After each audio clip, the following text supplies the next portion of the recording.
Tiago, eu queria explorar contigo nessa questão da tarifa comercial. Qual é o risco que o Brasil corre ao se aproximar demais da China, na sua visão? Olha, toda relação de dependência é ruim, seja no campo pessoal, seja no campo profissional, seja em relação entre países. Conforme a dependência ela se aprofunda, você gera uma assimetria. E essa assimetria, ela leva aquele que tem mais poder a conseguir coisas além daquilo que está sendo negociado ou daquilo que está sendo comercializado. A relação Brasil-China já é uma relação de dependência. O Brasil é comercialmente dependente da China. A ponto que uma decisão tomada em Pequim sobre o agronegócio brasileiro, por exemplo, é mais impactante e importante do que qualquer decisão tomada em Brasília. Então essa relação de assimetria já existe.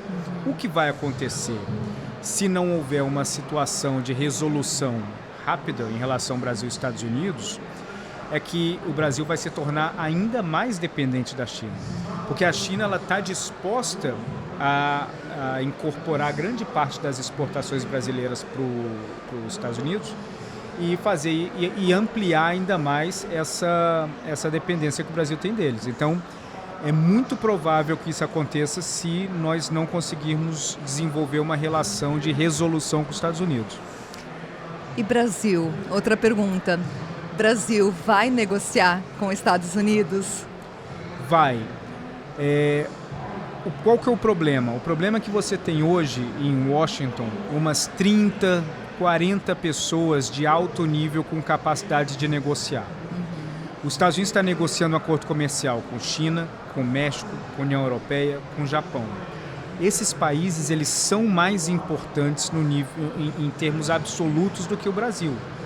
Então, uma das razões que os Estados Unidos não está negociando agora com o Brasil é simplesmente pelo fato de que não tem gente disposta, apta ou pronta para fazer isso, porque você precisa de um nível de senioridade. E esse nível de senioridade não é fácil de adquirir, ainda mais quando você tem inúmeras negociações acontecendo ao mesmo tempo. Tradicionalmente, uma relação comercial entre dois países, Estados Unidos, Japão, Estados Unidos e México, leva anos. O que está acontecendo agora são múltiplas negociações em semanas, em meses, com um número muito reduzido de pessoas. Então, se por um lado, sim, os Estados Unidos está dando um gelo no Brasil, por outro lado, ele também não tem hoje a quantidade de pessoas tradicionais e preparadas para fazer essa negociação, porque elas estão alocadas em outras negociações. Mas existe a vontade de negociar por parte do Brasil? Existe uma vontade de negociar. Essa vontade talvez ela não seja... É difícil dizer se é uma vontade pessoal ou não, mas a pressão é tanta que sim, que existe o ímpeto de negociar. Agora, eu venho participando de várias negociações de empresas e associações mexicanas com o governo americano. Se as empresas brasileiras e associações brasileiras, se elas não montarem uma linha paralela de negociação, isso não vai dar certo. Porque o governo brasileiro, se ele vier fazer uma negociação super eficiente, ele negocia em bloco. E esse bloco pode deixar de fora uma indústria ou outra. Os mais poderosos vão sempre estar dentro do bloco, mas outros setores que são muito relevantes, mas talvez não tenham a organização dessas grandes indústrias, podem ficar de fora e aí acabar sendo prejudicados. E você acha que a gente vai chegar a um ponto que empresas brasileiras ou o próprio governo, ele vai ter que fazer uma escolha entre Estados Unidos ou China? Você acha que a gente vai chegar nesse ponto? Eventualmente isso pode acontecer sim, porque parte da demanda que os Estados Unidos pode colocar na mesa para negociar com o Brasil é o fato de obrigar o Brasil a favorecer os Estados Unidos em determinado mercado e fechar as portas para a China em determinado mercado. Qual seria esse mercado? Pode ser o de minerais raros, por exemplo, porque é um aspecto, uma commodity muito estratégica, que tem inúmeras aplicabilidades. Os Estados Unidos podem falar, eu não quero que a China tenha acesso a isso. E o Brasil fechando o mercado para a China de minerais raros, por exemplo, pode gerar uma retaliação da China, dizendo, então eu não vou comprar isso. E o Brasil, ele não é necessariamente complementar aos Estados Unidos. Nós somos concorrentes em muitas coisas. Então nós precisamos vender para outros países e a China é um dos poucos que tem capacidade de absorção. Nós competimos em soja, nós competimos em milho, nós competimos em algodão, em várias coisas. Os Estados Unidos não vai comprar soja brasileira. Então é uma linha muito tênue, mas no pior cenário que pode vir a acontecer, porque o mundo está se desenhando dessa forma, alguns setores no Brasil podem ter que optar. E optando por um, você fecha a porta de outro. E se o mercado americano não absorver a nossa produção, China terá essa capacidade ou teremos outros países que podem absorver o que eventualmente não for absorvido pelos Estados Unidos? Nós temos a possibilidade de outros mercados. Então, por exemplo, esse acordo Mercosul-União Europeia abre todo um universo para as indústrias brasileiras de exportação para a Europa. Claro que seria um mercado já desenvolvido, que também tem uma capacidade de produção já própria. Mas a China ela tem capacidade de absorção, porque a China, mesmo que ela não venha a incorporar aquilo que ela está comprando, ela está fazendo uma triangulação dessa produção. Então ela pode acabar comprando determinado produto do Brasil e mesmo que não vai para o mercado doméstico, isso vai ser reempacotado e enviado para outro país que faz parte da Rota da Seda ou dos BRICS ou que possui algum outro tipo de relação com a China. Como você vê, para a gente encerrar, a relação futura China-Brasil, falando assim em 10 anos? Como você vê, porque como você falou, a gente já está dependente deles e faz uns 2 meses que a gente voltou também da China e eu pude ver em loco que realmente é difícil a gente retroceder, a gente vai continuar avançando. Sim. E em escala, para 10 anos, como que você vê essa relação? Essa dependência eu vejo ela se aprofundando e a dependência é tal que não importa se você tem governo de esquerda ou de direita, a abordagem em relação à China vai ser a mesma, porque a abordagem ela não está mais no nível de decisão do governo. Você pode ter um governo É uma dependência comercial. É uma dependência já, né? comercial e aí o acordo, o dinheiro fala mais alto. Então essa dependência ela vai se aprofundar ainda mais num momento onde os Estados Unidos está mais voltado para fortalecer o mercado doméstico.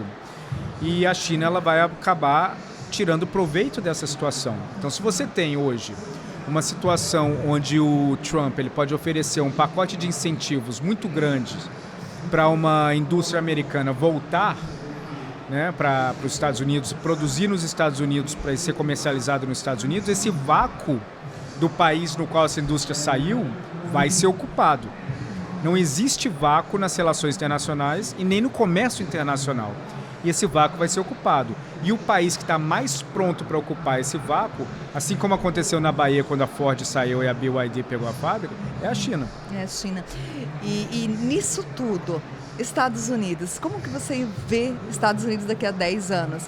Eu digo não só em relação ao Brasil, comercialmente falando, mas falando em nível global, por conta justamente dessa invasão chinesa. Porque uma coisa é você saber, ouvir falar ou entender que China está tomando conta. Outra coisa é você estar em loco e conferir, ver o que está acontecendo lá, ver... porque eles estão servindo ao mundo, né? China está literalmente servindo ao mundo. E como que você vê Estados Unidos daqui a 10 anos? Sei que é uma perguntinha bem complicada, mas uma pergunta bem complicada. É muito difícil prever, porque... A China ela tem umas vantagens que os Estados Unidos não têm. A China ela tem vantagens que democracias não têm. Então, por exemplo, o governo chinês ela pode ordenar uma empresa a ir para um lugar. Uma democracia não pode fazer isso. O governo chinês ele tem uma noção comercial diferente, ou uma empresa chinesa diferente de uma empresa ocidental, onde nós medimos o sucesso de uma empresa baseado no lucro. Enquanto a China ela mede muito o sucesso de uma empresa baseado no percentual de mercado que ela conquistou. Então, o sucesso é baseado... Ou seja, uma agressividade muito mais intensa, Muito. Né? Então, se você vai conquistar 30% do mercado e você vai ficar com seu caixa empatado, isso é considerado uma vitória. No Ocidente, isso é considerado um processo de falência. Quase. Então, a China ela tem essa vantagem. Os Estados Unidos é um país que cresceu, se desenvolveu, ficou poderoso por conta do comércio, do comércio com outros países. Mais do que isso, por conta do livre comércio. O livre comércio fez com que as pessoas quisessem comprar produtos americanos e vender produtos americanos e fez com que a economia americana virasse o que virou. O movimento atual é um movimento contraintuitivo da história americana, que a história americana sempre foi de abertura comercial. O protecionismo que nós vemos, isso não é um comportamento típico dos Estados Unidos. Isso não é nem um comportamento típico de países de centro-direita. E os Estados Unidos ele tem adotado essa postura que pode dar certo, porque no mundo, né, mas a tendência é que se os Estados Unidos fortalecer muito a sua economia doméstica pelo intraconsumo, ao mesmo tempo a China vai se favorecer muito pela ausência dos Estados Unidos no mundo. E um dia, seja agora, seja daqui a 10 anos, quando os Estados Unidos voltar para o mundo vai estar ocupado. Pode estar tarde demais, né? Então é arriscado, de certa forma, a política adotada por Trump agora, de certa forma, é um pouco arriscada. Dá para se dizer isso? Dá para afirmar isso? É um pouco arriscada, porque quando você tem um tratamento, e não estou nem falando do Brasil, mas um tratamento com aliados históricos, como o Canadá, por exemplo. O Canadá, quando ele se vê inibido na sua relação comercial com os Estados Unidos, ele só tem 2 lugares para olhar. Ou é a União Europeia, que não é que oscila, ou a China. A China está louca para ter uma relação mais profunda com o Canadá. Está louca para ter uma relação mais profunda com o México. E o México e o Canadá só querem continuar a relação que eles têm com os Estados Unidos. Olha só. Então, esse desbalance que precisa ver para poder fazer essa projeção de 10 anos. E como que está a União Europeia nisso tudo? Nessa briga? Como é que ela está se posicionando? A União Europeia ela acabou se fortalecendo muito nos últimos 12 meses, menos do que isso até, nos últimos 6 meses, porque à medida que o Trump gera um antagonismo com a Europa acabou se unificando mais ainda. Então, quando o Trump falou em anexar a Groenlândia, isso fez com que o sentimento de fazer parte da União Europeia se fortalecesse. Então, o que acontece é que a União Europeia agilizou um acordo com o Mercosul, está agilizando um acordo com a Austrália, está agilizando um acordo com o Canadá, está agilizando um acordo com a China, porque eles estão percebendo que eles não podem depender dos Estados Unidos. E que a relação de amizade ela não pode ser absoluta. Então a União Europeia está num processo de reinvenção com os velhos problemas de sempre, mas é um processo de reinvenção e pode acabar sendo um bom mercado para o Brasil. E o que nós vamos ver vai ser, nos próximos 5 anos, um volume maior de produtos europeus no Brasil por conta desse acordo. Ou seja, se o Brasil fizer o jogo certinho, olha a oportunidade que tem pela frente, tanto com os Estados Unidos, quanto com a Europa, quanto com a própria Ásia, né? Então, o Brasil, ele tá com a faca e o queijo na mão, ele só precisa fazer esse jogo de forma correta. Tá com a faca e o queijo na mão, e esse jogo ele passa muito pelo silêncio. Né? Exatamente. A coordenação diplomática, a diplomacia tem que servir a nossa relação comercial e não ao contrário. Qualquer presidente é um funcionário público. A diplomacia ela é um instrumento de Estado, não de governo. Então a diplomacia brasileira ela tem que facilitar a nossa relação comercial, seja com os Estados Unidos, com a Europa ou com a China. Se isso acontecer, o Brasil pode sair, por incrível que pareça, um vencedor nessa história. Olha só, que assim seja, né? Que a gente tenha sabedoria para coordenar dessa forma. Pois é. Thiago, muito obrigada. Foi um prazer te receber aqui na Logistic. Eu sei que você veio de Washington para cá, né? Que você reside em Washington há muito tempo. Há 20 anos, né? Menos, 10. 10. Achando que era 20.